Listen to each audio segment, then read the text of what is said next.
Hi, welcome to the New York Parrot Literary Corner. Today, I'm Dustin Pickering, your noble host, and today we have Joseph Mukami Mwita, who's been an English teacher in Tanzania, which is predominantly Swahili-speaking region, after his high school studies. He's inspired and fascinated by a number of writers, upcoming or legends such as Rick Christensen, for example, Ernest Hemingway, Toni Morrison, Charles Dickens, and other readings that he enjoyed are magazines like Newsweek. Daily newspapers have enriched him with valuable nuggets. He sees that life moves on with absolutely quick pace and transformations of episodial events overlapping one after the other, such that they beg more from writers to chip in the juggernaut, such that he has been scribbling poems lately and considers writing a book, though not exactly perfect, as he is a work in progress. But he shares with friends on Facebook or friends and could be in the mainstream society to be enjoyed by a majority that have intrigue, some as he believes everything started from scratch on a drawing board.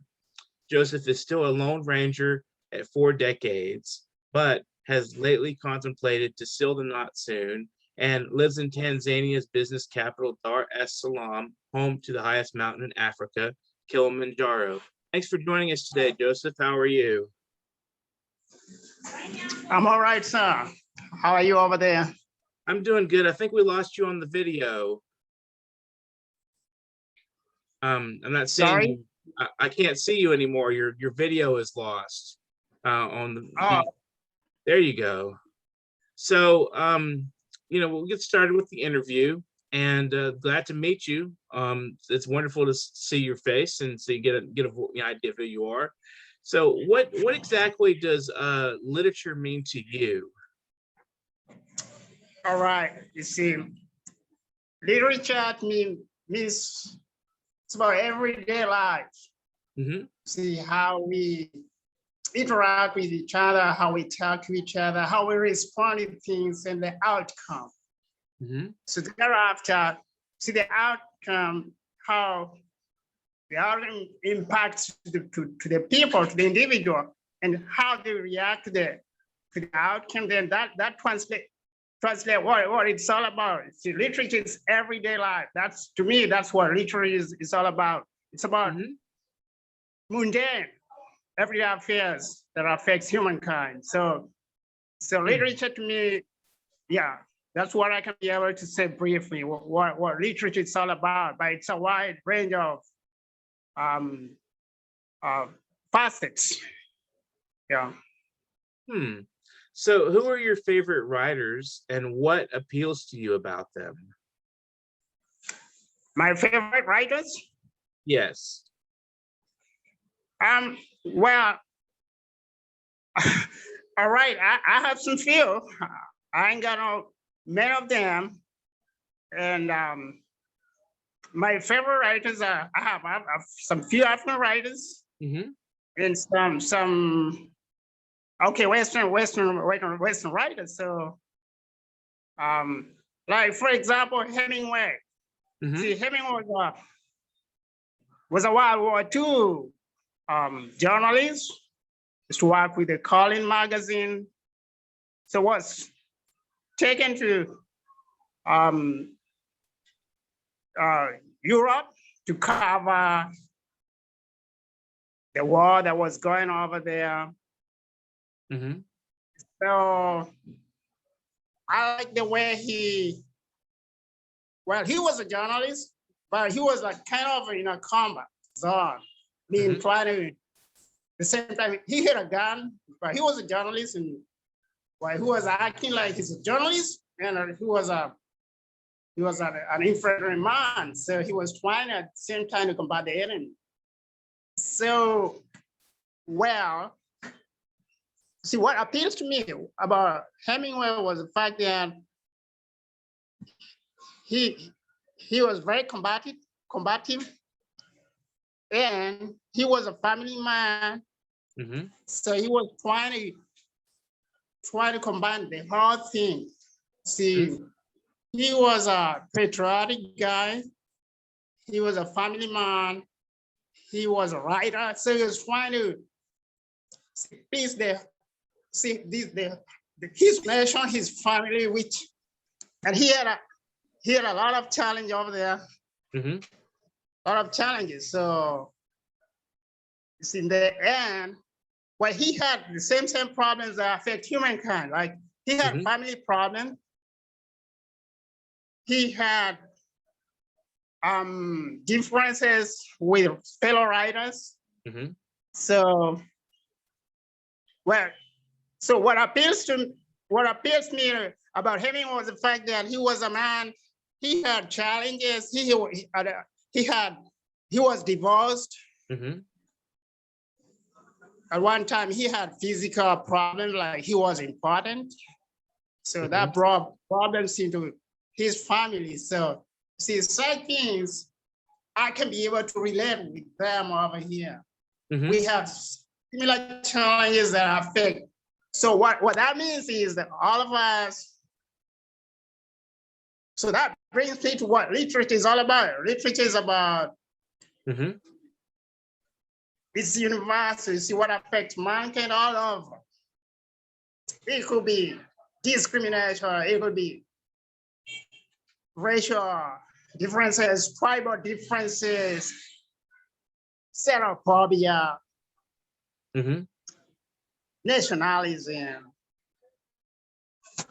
So see what affects him, I can be able to relate with what affects me locally over here. Right. See what people faces over there, like some people might be facing racism, but some people are facing tribalism, same thing. So you're facing the same thing from people of your own. Okay, you face favoritism, tribalism, nepotism. So it's almost the same thing. So literature is universally a way of how people interpret what affects them at a particular time or different settings.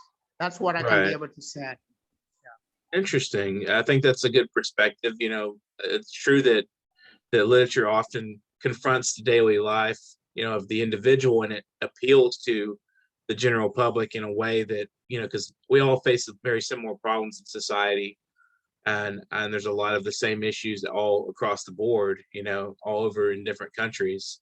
So that's an interesting perspective that you're bringing to the table there. So in your bio, you say you read a lot of daily newspapers. Which ones do you read, and what inspiration do you draw from them? All right. Well, I used to read Newsweek. Right now, get out of we don't have hard copies of it right now. So, but I used to read Newsweek in the 90s. Then, okay, the fact that Newsweek come from the U.S. And you know, U.S. is a superpower. So why did I like to read Newsweek? Is because I got a lot of things from around the world. You see, I wanted to see how the superpower behaves. Okay, how it behaves in terms of military. Okay, for example, I got to learn about how it spends a lot of money in military. So I was trying to compare all these empires that came and the present emperor. For example, I wanted to see, for example, how the US spent money militarily. I realized that in 2003, it spent around about $600 billion, which was the same as all other countries compared. So that's history. So I was trying to see how militarily it is, how you see the military matters. So I wanted to see how it compares with other powers or the past powers like for example, I got to see, I got to go back to Egypt. I went to Egypt. See, I saw how it was. I came to Assyria, to Babylon under Nebuchadnezzar, Mm-hmm. Persia under Cyrus, then Alexander the Greek, the Greek, sorry, Mm-hmm. in the Hellenistic era, Mm-hmm. then the Romanistic era, the Roman Empire, and then the Anglo-American, which is dual power, especially after World War II between. So the US is the country which spearhead the world, but of course it is dual power, UK and the USA. So see, to me, I wanted to see how that impacts to the human society, okay? So I was trying to find out what's the difference between developing nations and developed nations and how they behave, okay? Mm-hmm. With the US as the spearhead. And that one impacted me about how, and that's the reason why, you know, when somebody is doing better, when your neighbor is doing better, you want to learn about what's going on in that hood. So that's why, well, I want to connect with my brothers. Okay, you want to find out, you want to learn more, because the trailblazers, many of the trailblazers, because of their exposure, then you want to get connected with them and get to learn about these other things, which is why even there's a lot of literature men from the USA who, of course, with some other countries, which they came up with very nice books that help us to broaden our understanding in connection with innovations, literature, and a lot of things that makes life better. Right. No. So do you have a plan to publish a book coming up anytime soon? Or you mentioned in your bio that you were interested in publishing something. Do you have material that you're preparing?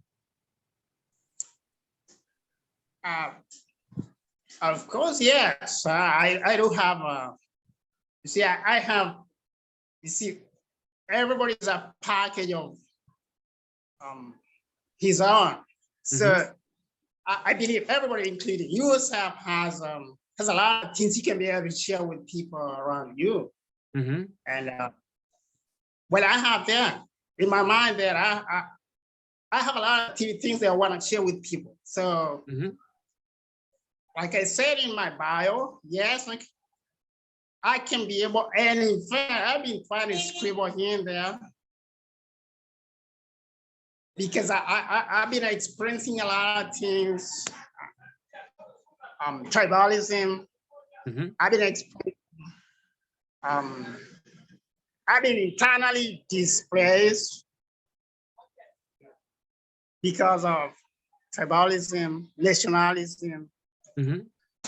So you see, these are things which are in my head. So I have a lot of things which I have experienced, which I'd like to print them. Yes. So when I say in my bio that I'm looking forward maybe coming days to print some book, yes, that one is a possibility that I can be able to print a book.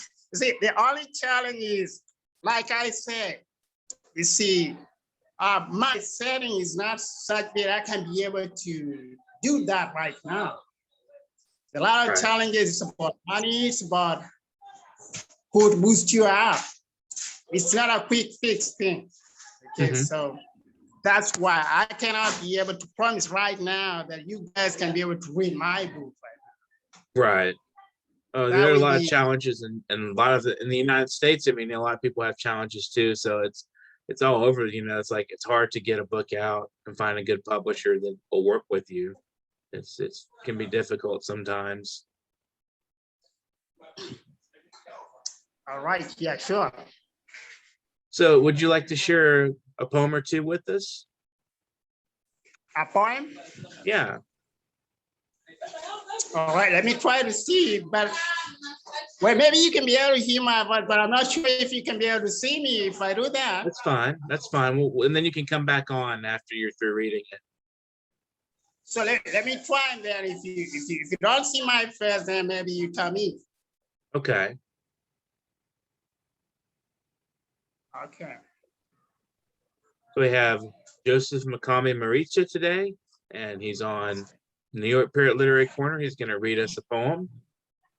And I'm Dustin Pickering, your host. So keep a lookout for us. We'll be all over the world. Right now we're in Tanzania. I'll learn a little bit about Joseph here. So can you be able to see me, please? I can't see you, but if you want to go ahead and read a poem, we can hear you. All right, let me proceed. Okay. Salutations. Mm-hmm. Simple greetings and pleasantries imbued in universal norms, cultured by divine fingerprints I won't take for granted. This groundwork cornerstone, initiated initially by a word, hi, hello, how do you do, or what's up, to seek connectedness and belongingness. For that is always the beginning of enormous construction of a formidable bulwark or a bonded and unshakable skyline. A philanthropic united front that brings great sense of belonging and optimism, full of idealism and conviction, that lift my cool head up over my squared shoulder and make my face beam with life and future, and really boost the hormone, the feeling good one, which brings in me the calming effect of contentment, of therapeutic, soul healing thing, that I suddenly become like a World War II veteran, basking in a reflective glory, reminiscing the good old days on a hammock or rock chair, about how I, Joseph, conquered the world. And made me wish that the feeling good lasts forever, but I naturally must be on guard to protect and cherish, plus cementing friendship, because the devil is always in the details of plausible things, to put spanners in the works and torpedo the nuggets therein, bursting the fabulous bubbles that has been realized when closing ranks, which is one reason that we got steady endeavor to build the Empire State impenetrable building, a Babylonian-like fortress to catapult us all together to a grand scheme of work, and eventually ultimate accolade, the hallmark of solidarity.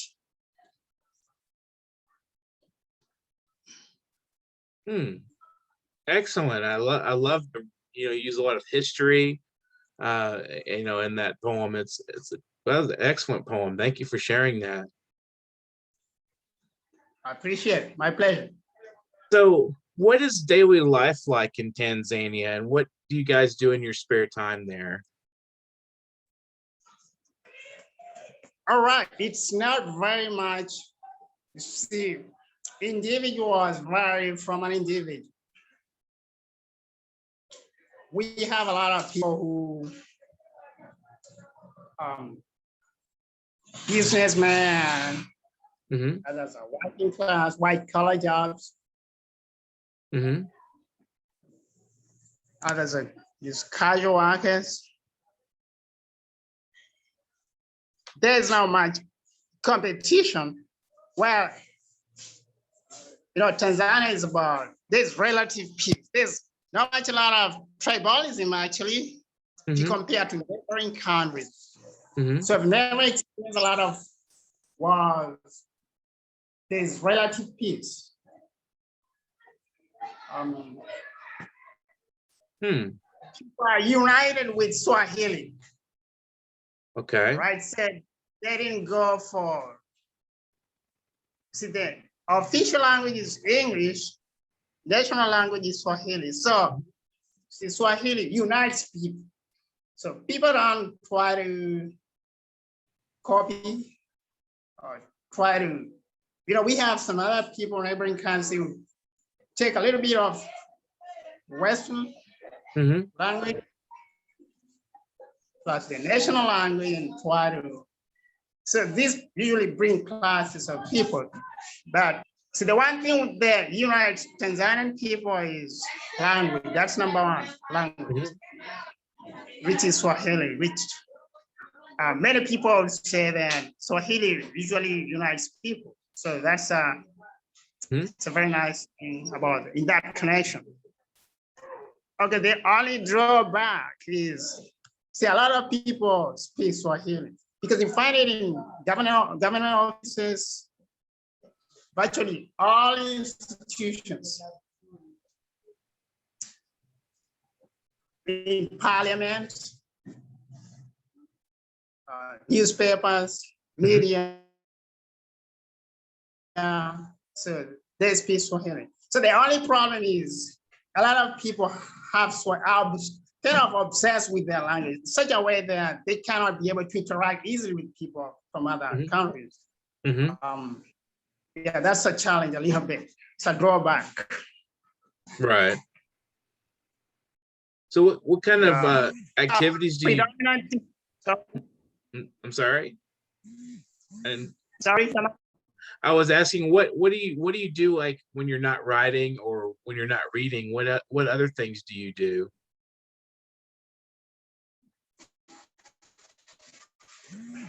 Well, I teach English. Okay. Like I wrote in my bio, I teach English. And when I'm not teaching, I do writing, I chat, try. See, I find friends, and that's how I came to reach you people. So when I'm not teaching, I write and try to chat on Facebook, on social media. That's what I can be able to say. And my hobby is I go swimming during the weekends. So that's what I do sometimes. Well, I ain't got a lot of money to spend in the. I'm not a celebrity. Just I'm low income bracket guy. Just a simple guy. Very simple, yeah. Right. So I spend a lot of money doing very extraordinary things. So. Yeah. So what do you think the great writers that you've read have taught you about literature? About what? What do you think the great writers you've read have taught you about literature? All right. They've taught me how to see the great writers have taught me that, well, there is no superiority between us. We are all the same. That the challenges, like you see the coronavirus, for example, it is affecting everybody. See, nobody is immune. So there's the interconnected network of mutuality.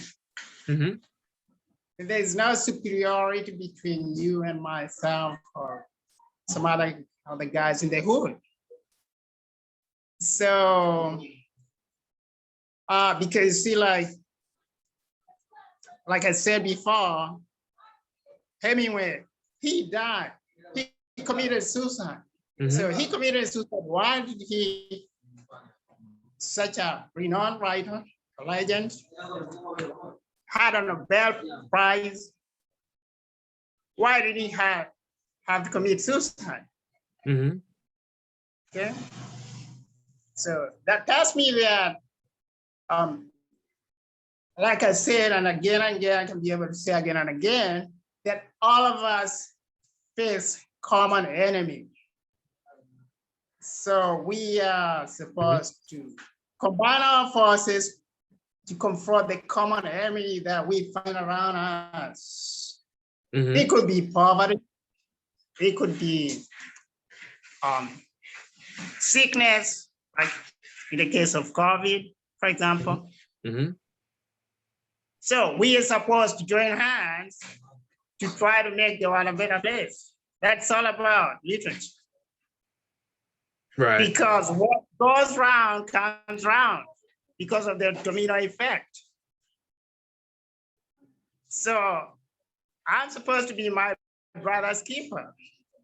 And you're supposed to be your brother's keeper. It's all about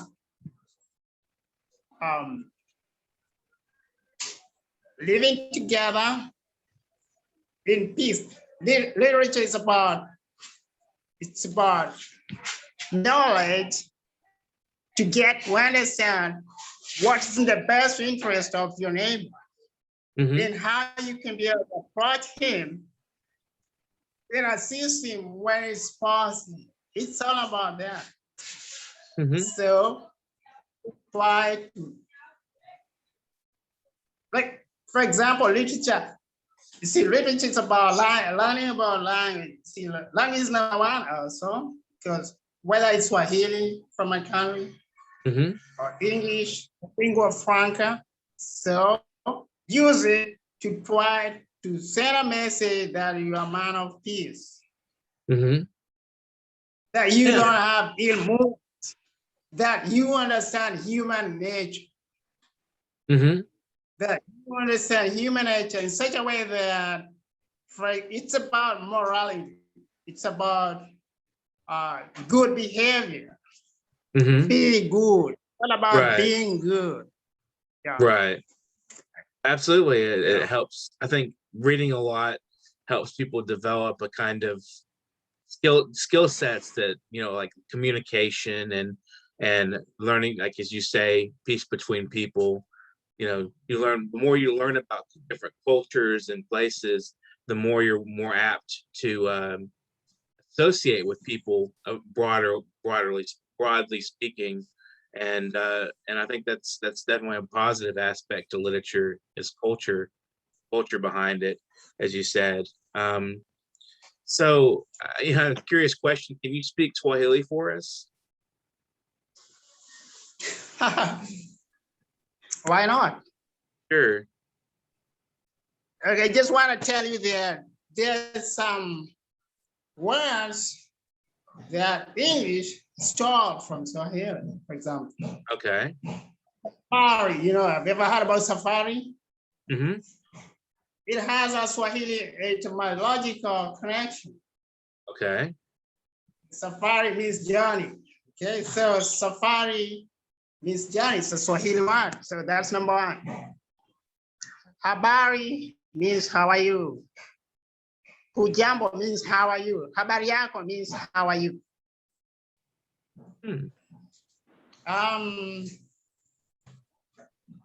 Mature people, when you meet a mature person, you can be able to greet him shikamo, which is like good morning, sir, or good madam. And then you can expect an answer, which is marahaba. So shikamo, marahaba. That's a greeting. It's a formal greeting. Okay. Then we have informal greetings. Yeah, we have informal greetings like mambo. See, people on it, you can be able to say mambo, and then you're gonna be able to expect mambo, which is how things, right? So we have like, oh yeah, it's like hi. Almost the same. Okay, inakwendaje? How is it going? Inakwendaje? How is it going? Or how's it going? Shwari. If you say shwari, then that means, all right, shwari, all right. That's some few examples. You'd like to hear some more? We got it. I think it's got an idea of the sound of the language, and I was just curious about it. All So right. I think we have a We few have a minutes. lot of lexicons. What's that? Okay, yeah. We have a few more All right. minutes. Okay, I was just saying that we have a lot of lexicons, just like any other language anywhere. Right. So we have proverbs, we have poems here, we have it's a fully fledged language, except of course we have some other scientific things. Since some other scientific things come, okay, like for example, computer.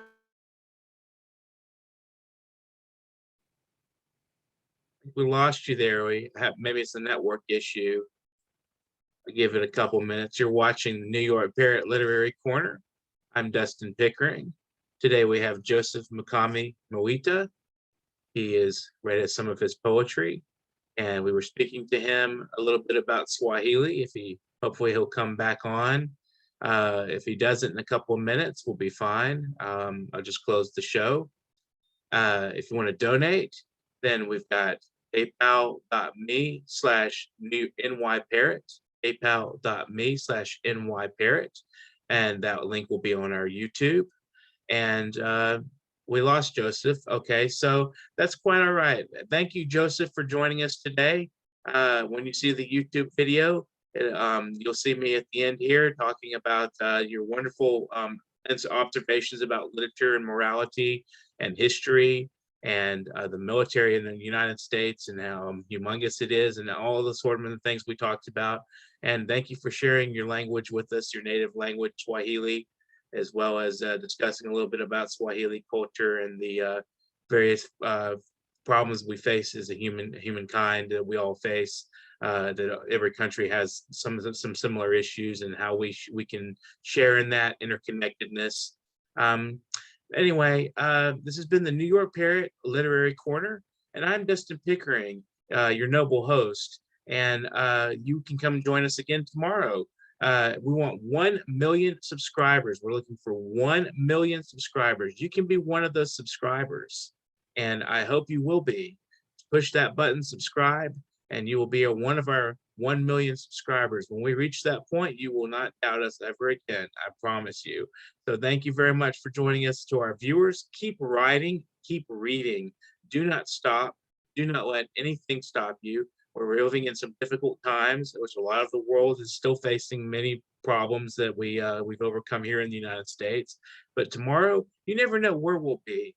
We were in Tanzania today. So tomorrow we may be in and again in India or Belgium or anywhere else. Just keep a lookout and definitely listen in and watch and observe what you're doing in the world, and keep an eye out for falling critters, as they say in the South. We say critters, falling animals, in case you don't know.